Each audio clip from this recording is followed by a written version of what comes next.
बस भाई साहब, ज्यादा बात क्या करनी, सीधी बात है। बहनों की कदर तब तक होती है जब वो माँ बाप के घर में होती है। बस जो रुखसत हुई वैसी जान छूटी, जिम्मेदारी से पाक हुए। ज्यादा से ज्यादा क्या है, ईद शब रात पे कभी सेवियां खरीदी, 1000 का नोट ऊपर रखा और बहन के मुंह पे दे मारी और कहा भाई हो गई जिम्मेदारी पूरी, जान छोड़ो। लेकिन अल्लाह पाक की कसम, अल्लाह ताला ने बहनों का ऐसा रिश्ता बनाया, ऐसा दिल बनाया कि भाईचारे धुतकारे फिटकारे, उनका प्यार कभी खत्म नहीं होता।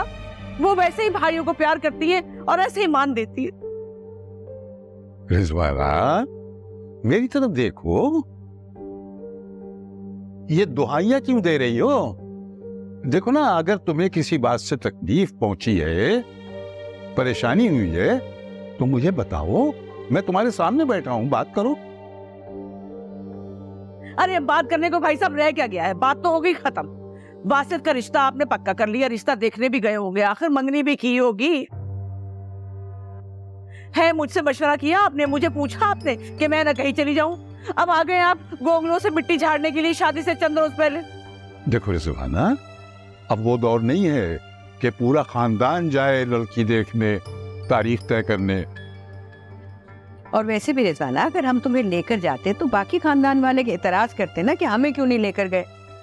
अरे भाभी छोड़िए, ये तो गैरों वाली बातें हुई ना। ये तो वो बातें कि लेके जाना ही नहीं था भाई, कौन से सब रिश्तेदारों को लेके जाना था, एक मैं ही तो थी।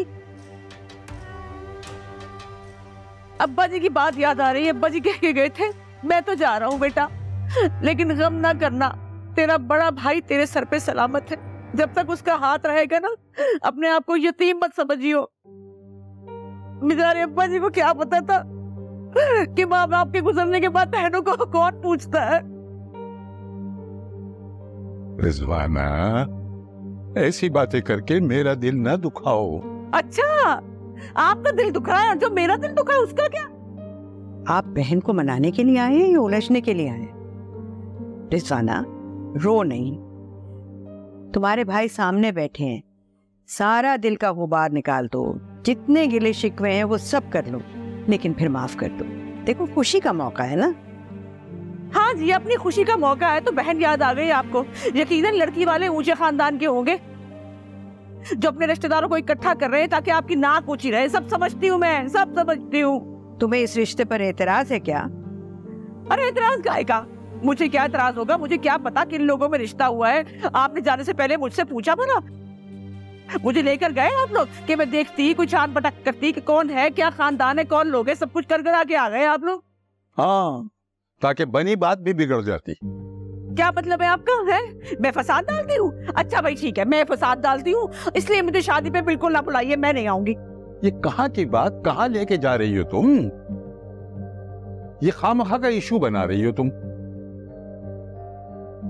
देखो, तुमने सायरा की शादी की, मुझसे पूछा, मुझसे को मशवरा किया। अच्छा, बीच में ये बात ले आए। अब भाई साहब आप मेरा मुंह ना खुलवाइए। सायरा की शादी किस तरह मैंने की वो मैं जानती हूँ। क्या आपने बहन को पूछा? आपने, जब आपने बहन को ही नहीं पूछा तो फिर मुझे गैरों पे करनी पड़ी ना। मेरा मुंह ना खुलवाइए बस। रिजवाना, ये क्या बात कह दी तुमने? देखो, रिश्ता हो या ना हो, ये तो मुकद्दर की बात है। तुम इस बात पर दिल मैला कैसे कर सकती हो? और करो इसकी हिमायत। अच्छा देखो, अब ये झगड़ा खत्म करो। तुम्हारे भाई तुम्हें मनाने के लिए आए हैं, तुम ये नाराजगी खत्म कर दो ना। कार्ड देख तो लो। देख चुकी हूँ कार्ड भी, और देख के बहुत अफसोस हुआ, दिल टूट गया मेरा। क्यों, क्या हुआ? हाँ, ये खोलकर पढ़े जरा, देखें, पता चल जाएगा कितनी कदर है आप लोगों को मेरी। मुझे ये बताएं कि एक ही मेरा दामाद है गुलजार, उसका नाम कहाँ है? अरे भाई, सबसे ऊपर तुम्हारा नाम तो लिखा है चश्मबरा में, तो अब क्या सायरा के शौहर का नाम भी लिखना जरूरी था? हाँ जरूरी है, एक ही दामाद तो है हमारा। रिजवाना, क्यों बात को बढ़ा रही हो? पहले कह रही थी कि रिश्ता देखने साथ लेकर नहीं गए, अब कह रही हो कि दामाद का नाम कार्ड पे नहीं है। अच्छा ठीक है, कार्ड में नाम नहीं है ना? अच्छा नहीं है। अब मुझे ये बताएं कि अलग से मेरे दामाद का कार्ड क्यों नहीं है? भाई क्यों दे उसका कार्ड? सायरा तुम्हारी बेटी है ना, वो उसके साथ आ जाएगी। बाकी उसके शौहर नामदार को बुलाने का हमारा कोई इरादा नहीं है। अल्लाह मेरी तौबा, यानी ये इज्जत है मेरे दामाद की? अल्लाह माफ करे। देखो, इंसान की इज्जत उसके अपने अमल से होती है। अच्छा, तो अब समझ में आई बात मुझे सारी। ये जो गैरों वाला सलूक मुझसे हो रहा है ना, ये इसी वजह से हो रहा है, गुलजार की वजह से हो रहा है। सब समझ गई मैं। क्या मतलब है तुम्हारा? अपने शौहर से पूछिए। भूल गए भाई साहब? बताइए ना। इतना कहा था भाभी कि थोड़ी मदद कर दे, मेरा दामाद कारीगर आदमी है, उसको छोटा सा कारखाना खोल दे बस। उस वक्त से भाई साहब गायब है, छुपे फिर रहे हैं, कन्नी कतरा रहे हैं मुझसे। मैं सब समझती हूँ। रिजवाना, तुम मुझे ऐसा समझती हो? मुझ पे इल्जाम लगा रही हो? मुझे कोई जरूरत नहीं है तुमसे कुछ छुपाने की। अगर उस नालायक की मदद मुझे नहीं करनी थी, मैं तुम्हारे मुंह पे कह सकता था।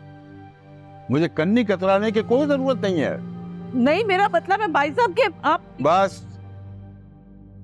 चलो रशीदा, जरा रुके ना, बात पूरी करिए। मैं कह रहा हूं चलो तो चलो, आओ। भाई साहब मैं कह रही थी कि बात। और सुनो, ये कार्ड पड़ा है, जिसको आना है आए, नहीं आना है ना आए। माशाल्लाह माशाल्लाह, इनको देख कर ना मुझे अपनी सास बेबी बाजी की याद आ गई।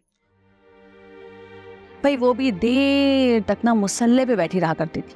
लगता है ममानी को बहुत मिस करती हो तुम। जाहिर है, एक उम्र का साथ था हमारा। बात बात पे याद आती हैं, और पता है मेरे ख्वाबों में भी आती है वो। अच्छा। अभी देखो ना, कल रात ही मेरे ख्वाब में आई थी और कह रही थी कि अजरा तुमने मुझे खुद से दूर कर दिया। कहीं बुला तो नहीं रही थी अपने पास? हाय अल्लाह, मुझे क्यों बुलाने लगी वो भरी जवानी में? वो तो मैं इसलिए कह रही थी कि शायद वो इसलिए ख्वाब में आई थी क्योंकि ये जो कमरा है ना, ये मेरी मरहुमा सास का था।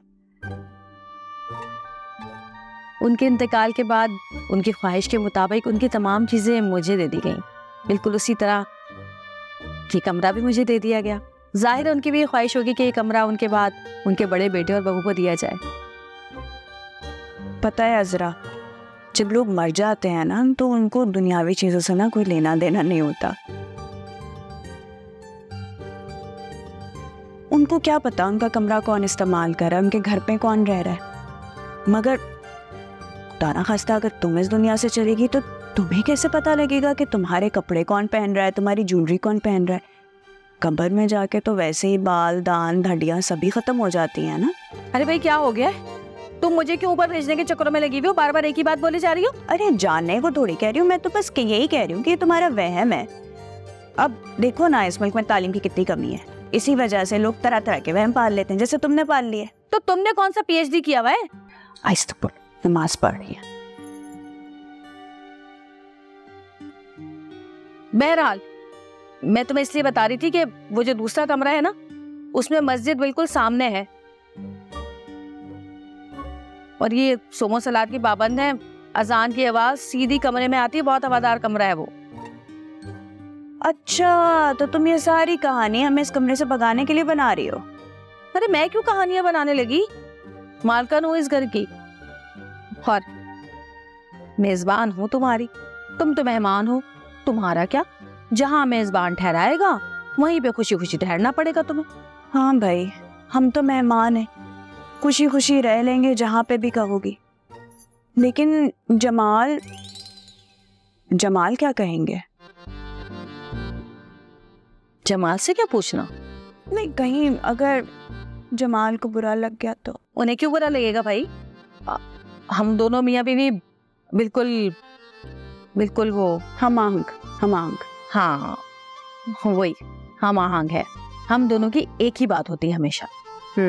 ये तो बहुत अच्छी बात है।